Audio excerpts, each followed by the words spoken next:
Hello math enthusiasts, I'm Teacher Bob, and today we're going to unravel the mystery of fractions.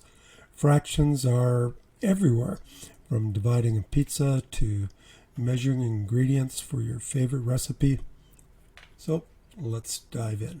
Imagine you have a pizza, and the whole pizza is considered one or one whole. But what if you only want to eat part of it? That's where fractions come in. If we cut this pizza into 8 equal slices, which if you take a look at the lines, that's what we've done in this illustration. Each pizza slice represents 1/8 of the pizza, 1 out of 8. And we can write that as 1/8, or 1 out of 8, or 1/8. In a fraction, the top number is called the numerator, and the bottom number is called the denominator. The numerator is what we're interested in. In the case of the pizza, it's the part that we took out to eat. And the total number of pieces that the whole pizza was divided into, that number is called the denominator. Nator. It's a long word. So is numerator, several syllables. But again, remember the top number is called the numerator. It's the number we're interested in. And the bottom number is the denominator. And that's the number that represents how many pieces the whole has been divided into.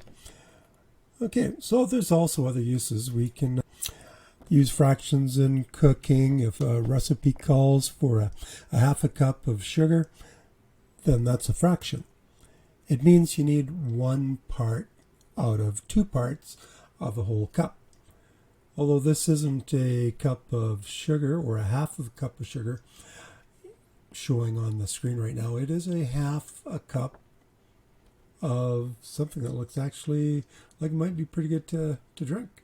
Maybe it's a half a cup of Kool-Aid. Maybe it's cherry or raspberry or strawberry. Okay, so see how fractions help us to understand parts of wholes. They're not so mysterious after all. And remember, fractions are just another way to represent numbers and quantities. They're around us every day. They make our lives easier and without us even noticing. All right, that's all for today's lesson. But don't worry, there's plenty more to learn. If you enjoyed this video, please be sure to check out my other videos on math and fractions. Don't forget to subscribe and hit that notification bell so you won't miss any of my future videos. Keep exploring, keep asking questions, and keep loving math. That is it for now. It's Teacher Bob signing off. Until next time. Bye for now.